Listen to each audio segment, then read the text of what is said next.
Oh my. A remnant of the storm.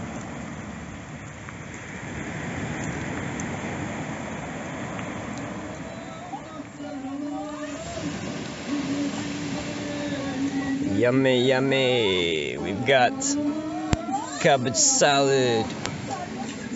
We've got bulgur with veggies. And some eggs frying. My buddy Leo. Yes, indeed. Almost ready to munch. Delicious brunch. Maybe this will help. Yeah. Looks good. I think it's gonna be tasty. How is it, Leo? Very good. Nice.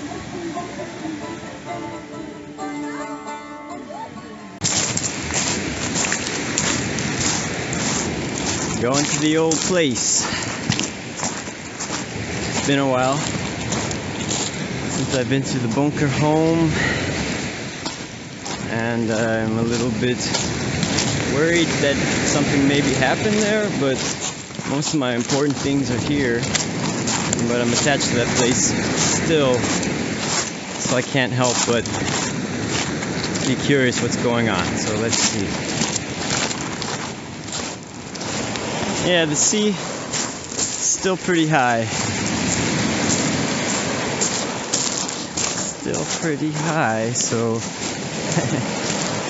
this isn't quite like my epic nighttime walk, but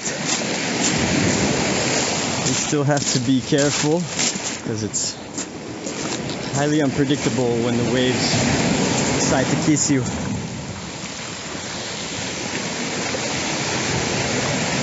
Safer on the high grounds.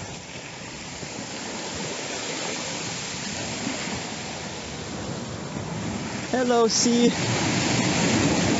Can you be friendly to us right now? Yeah, probably it's good to climb up on this, because it's still wet down there.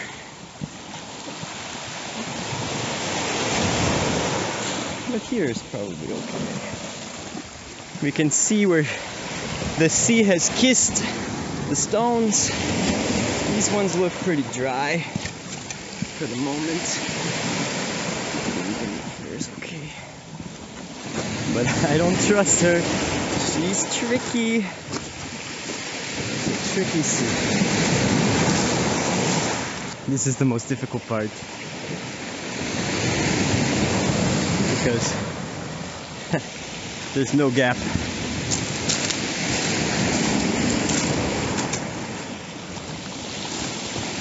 But it's possible to climb over. That's what we're gonna do. Carefully. See that? Yeah, we basically have to go over, huh? Alright, so Yeah. You can see it's been climbed a bit.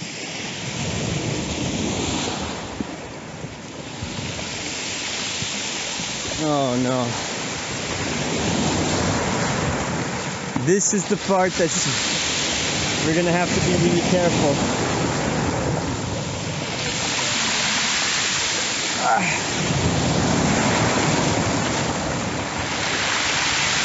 Oy, oy, oy. Probably gonna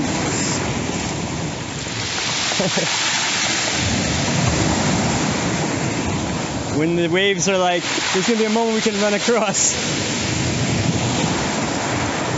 Now. Woohoo! Like I said before, it's just like Super Mario Brothers. You have to really make the timing when it's just right. But that's the most difficult section. Woohoo!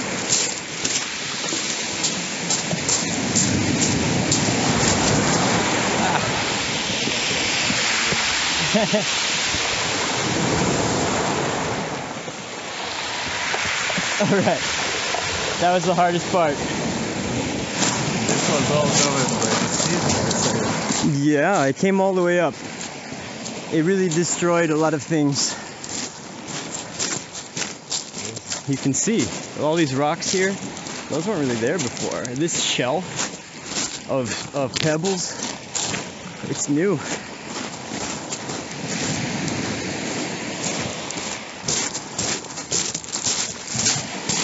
This is too close for comfort, huh? You never know when she might reach out and give us a big wet hug, big sloppy kiss on our dry shoes. There we go. There's one of the bunkers. I'm getting peaceful with the fact that my perfectionism needs to be placated by raw and sincere reporting of what's going on. Not because I'm so important, but because I think some people might be interested in this way of living. Oh wow, that's new. This little cave. That wasn't here before. That's very cute. Oh. Oh. Yeah. Okay. Oh my god. Wow, okay. Something happened here when I was gone.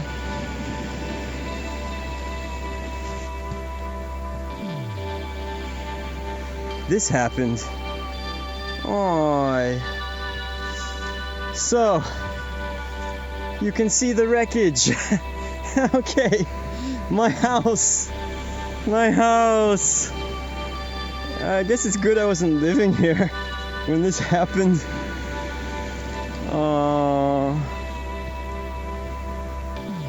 Yeah. I thought you were not on that one. No, that one's very public, you know. I was in here since the beginning of the rainbow. This tarp was over there, and there was these, you know, I had a whole structure built, but yeah, okay. Oh, it looks like Tibetan house. Yeah, the prayer flags got completely destroyed. Now I'm pretty depressed about my place. It's not too bad actually, like just a little bit of confusion. Yeah, but I don't know if I'm gonna stay here anymore because I don't want to put too much energy into fixing it. All right, yeah, man. Oh human, oh man. Well, I'm not so surprised actually. There was some really horrible winds that were knocking everything down, and anyway, it's the end of an era. I'm back on the grid, but it does make me a little sad that it all collapsed. So I guess it's gonna be a little bit of a salvage and rescue mission now. Whoa, look at that. It's completely full of water. Yeah. Whoa. How is it inside? I wonder what's going on. Oh.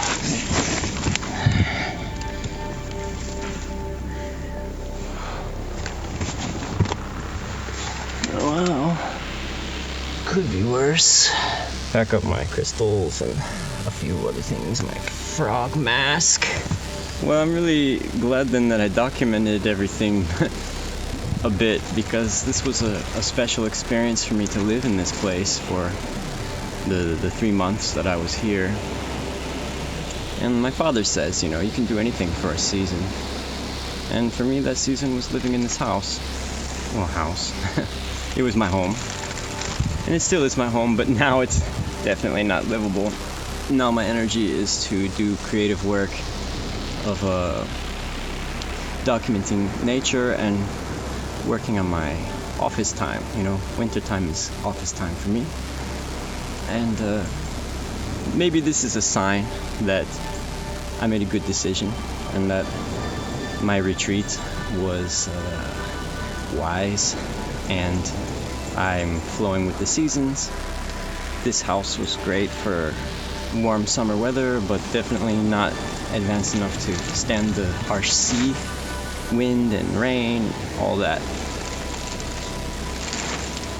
But it was a great learning experience, and I think that, well, next time I decide to make a little home in nature, I'll have a lot of valuable insights, and that will help me to choose location, materials, and design better. I hope that anyone who would like to do an experience like this feels inspired by what I'm sharing, and it doesn't matter what your origins are, where you come from, what you look like. None of that really matters, because the people I've met living like this, the travelers and everything who wander the world, have been all kinds of varieties. You know, I've met single mothers with their children traveling like this. I've met people from all different continents, you know, from South and Central America, from Africa, Asia, Europe, and North America, Australia, and Pacific Islands, and all different categories of people and different abilities of people also I've met traveling. Like, I've met disabled people traveling of all kinds of different stripes. I've met people traveling with very little money, extremely very little money. I also travel with very little money, and I want that to be clear, because if I say, you can do it, you can say, yeah, okay, but look at you, look at your categories. You European ancestored person with a penis, with a beard, who presents himself masculinely. Yeah, and I have education as well. So I'm privileged with being born in the USA and to have a United States passport. That's true, and not everyone can travel everywhere freely. And I got to experience over the last year and a half that USA passport has lost a lot of its privilege, and I think that's good for those of us who have it to realize.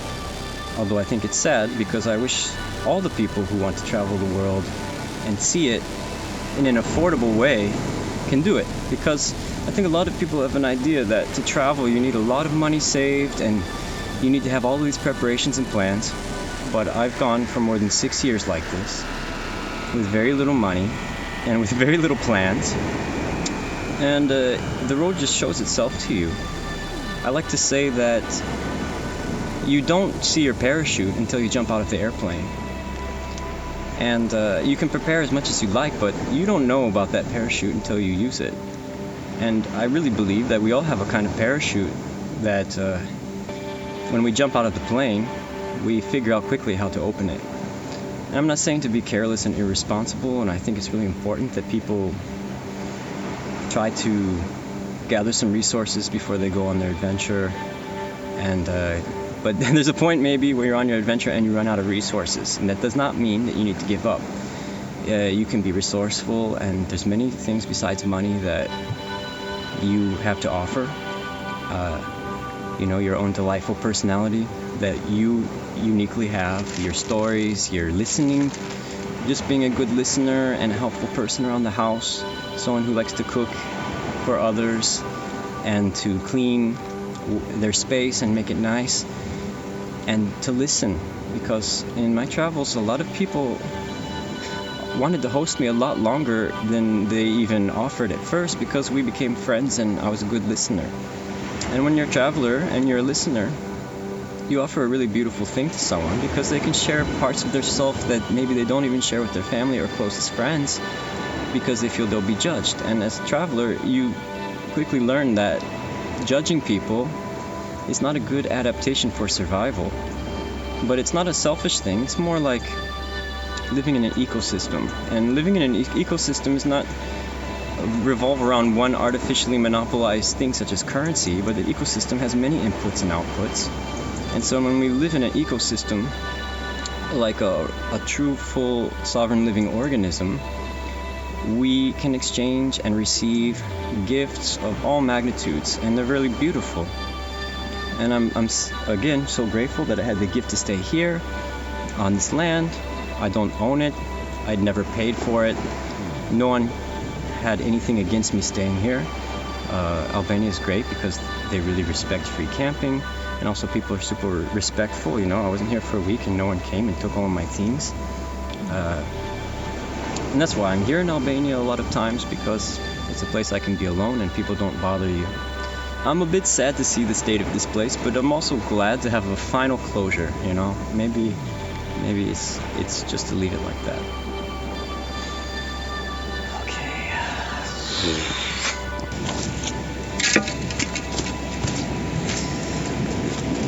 Yeah, and I kind of realized that the way that there was water pooled up in the tarp, it might have just been if I had been there during the rain, I could have prevented this. So that's the converse side, that I abandoned this place in its time of need, and because I left it, I wasn't here to protect it. So if I had been staying here, probably it would still be standing. So I made a decision. It's my choice, and I can't look regretful at it, because I could still fix this place up. It's not in such bad shape, actually. But I think it's that I just know that this time is finished, and if I want to continue, I've got to do something else. You know, the time has just come. So yeah, probably if I had been staying here and put all of my energy into making some walls with all of the stones around, which I thought about my friend David last year. He made an amazing house up on the hill where we were camping a year ago, and he made this great place. It was covered with a tarp, and he built walls. He had a little oven that he made. He even made a kind of stove with a pipe going out for the smoke. So I could have done something like that and spend my days carrying stones to make walls. But like I said before, earlier, I said that I like to have the open walls, you know. I like to be able to open them up and get the sun inside and have the fresh air and everything. So I didn't want to put walls in this place. So yeah, I can't feel too bad about it. But I also know that if I had chosen a different path, then this situation would be different, which is, I suppose, a lesson about maintenance and responsibility, in that when we want to take care of something, we can't abandon it. So I made my choice, but that's okay.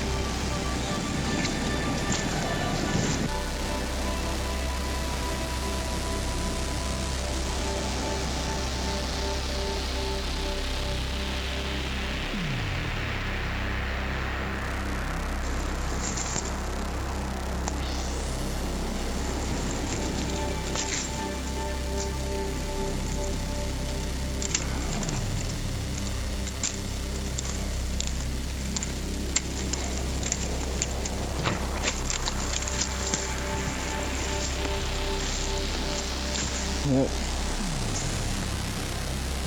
End of an era. I'll probably have to come back to do a final cleanup with more daylight, but good story though, I think. I hope that there's enough drama to make it interesting for those who might have the patience to watch this. One last sit in my favorite morning contemplation seat on top of the bunker here.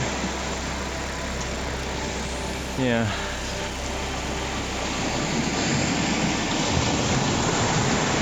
I had a lot of nice moments here, alone and with friends, and also with people who weren't here, ancestors, old enemies, all kinds of conversations inside and out.